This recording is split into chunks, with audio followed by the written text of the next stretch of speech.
Selamat bertemu kembali dengan kami. Nama saya Sam dari Gelora Firman. Kita akan teruskan seri pembahasan pengetahuan tentang akhir zaman. Saat ini kita berada pada mini seri Pekabaran 3 Malaikat bagian yang ke-9. Ya, kebanyakan orang saat ini mengartikan tanda binatang pada dahi dan tangan sebagai pemaksaan yang dilakukan oleh pemerintah dengan menanamkan microchip teknologi komputer di bawah kulit tangan dan dahi. Nah, mari kita lihat apakah seperti ini pengertian Alkitab yang sebenarnya. Jadi, kata-kata tanda binatang hanya ditulis 8 kali dalam Alkitab. Dan semua ada di Wahyu pasal 13 sampai dengan pasal yang ke-20. Nah, coba kita buka Wahyu 19 ayat 20 dan kita lihat apa sebetulnya ciri-ciri atau sifat daripada tanda binatang ini. Wahyu 19 ayat 20. Maka tertangkaplah binatang itu, dan bersama-sama dengan dia nabi palsu yang telah mengadakan tanda-tanda di depan matanya, dan dengan demikian ia menyesatkan mereka yang telah menerima tanda dari binatang itu dan yang telah menyembah patungnya. Jadi jelas sekali di sini mereka yang menerima tanda itu telah disesatkan, ya, telah ditipu, ya. Jadi otomatis kalau dikatakan pemerintah akan memaksakan tanda binatang, jelas pemerintah tidak akan mengumumkannya, karena kalau diumumkan maka itu tidak lagi menyesatkan. Jadi itu dari satu sisi, ya, satu sisi yang bisa kita dapatkan dari Wahyu 19 ayat 20. Nah, sebetulnya kan tanda binatang ini adalah kode rahasia yang diberikan kepada umat-umat Kristen, supaya kalau itu terjadi mereka akan tahu apa itu. Dunia tidak akan tahu, pemerintah tidak akan tahu, mereka tidak akan menyebutnya sebagai tanda binatang. Jadi apapun tanda itu adalah tanda yang akan menyesatkan. Kita baca pekabaran malaikat yang ketiga, terdapat dalam Wahyu 14 ayat 9 sampai 12. Wahyu 14 ayat 9 sampai 12. Saya baca, dan seorang malaikat lain, malaikat ketiga, menyusul mereka dan berkata dengan suara nyaring, jikalau seorang menyembah binatang dan patungnya itu dan menerima tanda pada dahinya atau pada tangannya, maka ia akan minum dari anggur murka Allah yang disediakan tanpa campuran dalam cawan murkanya. Dan ia akan disiksa dengan api dan belerang di depan mata malaikat-malaikat kudus dan di depan mata anak domba. Maka asap api yang menyiksa mereka itu naik ke atas sampai selama-lamanya, dan siang malam mereka tidak henti-hentinya disiksa. Itu mereka yang menyembah binatang serta patungnya itu, dan barang siapa yang telah menerima tanda namanya.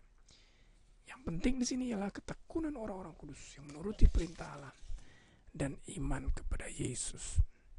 Jadi jelas sekali ini adalah amaran supaya kita tidak mendapatkan tanda itu. Oleh karena jika kita mendapatkannya, kita akan minum anggur murka Allah dan kita akan binasa. Tentunya saudara akan bertanya di dalam ayat yang kita baca tadi, ya, jikalau seorang menyembah binatang dan patungnya itu dan menerima tanda pada dahinya atau pada tangan, apa sebetulnya pengertian di dahi yang di tangan? Apakah pengertiannya literal, ya, tanda itu kan diberikan di dahi dan di tangan? Apakah pengertiannya bahwa ada microchip yang akan ditanamkan di bawah kulit, di dahi dan di tangan? Nah, coba kita baca Wahyu 14 ayat 1. Dan aku melihat sesungguhnya anak domba berdiri di bukit Sion bersama-sama dengan dia 144.000 orang, dan di dahi mereka tertulis namanya dan nama bapaknya. Jadi jelas sekali dalam ayat ini katakan 144.000 orang yang selamat ini yang ada di bukit Sion, pada dahi mereka ada nama Yesus dan nama bapaknya. Coba kita lihat Wahyu 14 ayatnya yang ke-9 yang tadi kita sudah baca, ya. Ini bagi orang-orang yang menerima atau menyembah binatang dan patungnya, menerima tanda pada dahi dan tangannya, mereka akan binasa. Jadi otomatis ada dua kelompok, ya, orang jahat dan orang benar. Orang jahat ini akan mendapatkan tanda pada dahinya, dan orang baik juga akan mendapatkan nama, akan tertuliskan nama Yesus dan nama Bapaknya di dahi mereka. Kalau kita baca Wahyu 17 ayat 5, kita juga sudah pelajari ini, yaitu ada tulisan ibu dari wanita-wanita pelacur dan dari kekejian bumi di dahi daripada Babel besar itu, ya. Jadi ini bagi perempuan itu atau bagi wanita itu di dahi mereka, atau wanita yang jahat ini, ya, di dahi mereka juga akan tertuliskan ibu dari wanita-wanita pelacur. Dan kalau kita baca Wahyu 22 ayatnya yang keempat, 22 ayatnya yang keempat, dan mereka akan melihat wajahnya dan namanya akan tertulis di dahi mereka. Siapa ini? Mereka adalah hamba-hambanya yang beribadah kepadanya. Jadi jelas sekali semua orang akan mendapatkan sesuatu pada dahinya, ya. Jadi kalau mereka adalah umat-umat Allah yang selamat, mereka akan mendapatkan nama Yesus dan Bapaknya tertulis di dahi mereka. Dan bagi mereka yang hilang, mereka akan mendapatkan tanda binatang pada dahi dan tangannya. Nah, kalau kita ingin mengetahui arti daripada dahi dan tangan, sebetulnya kita mudah saja. Kita kembali ke Perjanjian Lama. Nah, coba kita buka Ulangan 6 ayat 4-8. Dengarlah hai orang Israel, Tuhan itu Allah kita, Tuhan itu esa. Kasihilah Tuhan Allahmu dengan segenap hatimu, dan dengan segenap jiwamu, dan dengan segenap kekuatanmu. Apa yang kuperintahkan kepadamu pada hari ini haruslah engkau perhatikan. Haruslah engkau mengajarkan berulang-ulang kepada anak-anakmu, dan membicarakannya apabila engkau duduk di rumahmu, apabila engkau sedang dalam perjalanan, apabila engkau berbaring, dan apabila engkau bangun. Haruslah juga engkau mengikatkannya pada tanda, sebagai tanda pada tanganmu, dan haruslah itu menjadi lambang di dahimu. Jadi coba kita baca lagi Ulangan 11 ayat ke-18. 11 ayat 18. Tetapi kamu harus menaruh perkataanku ini dalam hatimu dan dalam jiwamu. Kamu harus mengikatnya sebagai tanda pada tanganmu, dan haruslah itu menjadi lambang di dahimu. Jadi kalau kita mau menginterpretasikan ayat-ayat ini sebagai tanda atau tulisan literal, maka dahi yang kecil itu tidak akan cukup untuk menuliskan akan perintah-perintah Allah, ya. Terlalu banyak ruang yang diperlukan untuk menuliskannya. Jadi sebetulnya dari kedua ayat yang terakhir ini kita bisa mengambil kesimpulan bahwa itu merupakan apa? Lambang, ya. Lambang di dahi, lambang di tangan. Nah, apa artinya? Apa artinya tertulis atau tanda pada dahi? Artinya dahi itu melambangkan pikiran. Apa artinya tertulis pada tangan? Tangan itu melambangkan perilaku atau tindakan.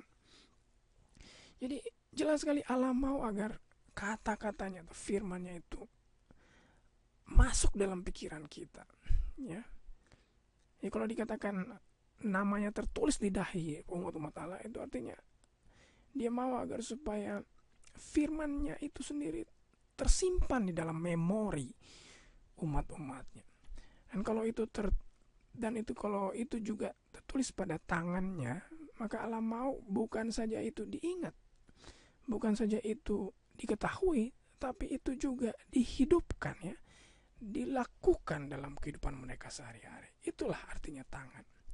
Nah, sebaliknya juga kalau setan memberikan tanda binatang pada dahi dan tangan orang-orang yang mengikuti dia, itu kan berarti bahwa mereka telah disesatkan, ya, telah terperdaya oleh ajaran-ajaran yang menyimpang dari Alkitab. Ya, mereka tahu itu, dan mereka tidak segan-segan melaksanakannya. Jadi tanda pada dahi itu berarti mereka tahu mereka sudah menyimpang, dan tanda pada tangan itu mereka tahu itu salah, tapi mereka tidak segan-segan melaksanakan ajaran-ajaran yang salah tersebut. Saudara, kita sebetulnya bukan sekedar berhadapan dengan microchip komputer yang akan dipasang di bawah kulit, di dahi ataupun di tangan, tapi kita berhadapan dengan mental dan perilaku manusia. Jadi adalah harapan dan doa saya agar Yesus boleh menanamkan kasih-Nya, yaitu kebenarannya ke dalam pikiran kita, lalu kemudian kita hidupkan kebenaran itu dalam tingkah laku kita, supaya tidak ada kesempatan bagi setan untuk masuk dalam pikiran kita, supaya ketika Yesus datang nanti kita boleh dibawa pulang. Saudara, jangan lewatkan program kita besok malam yang merupakan penutupan dari miniseri Pekabaran 3 Malaikat, di mana kita akan melihat secara lebih dekat lagi tentang tanda binatang itu.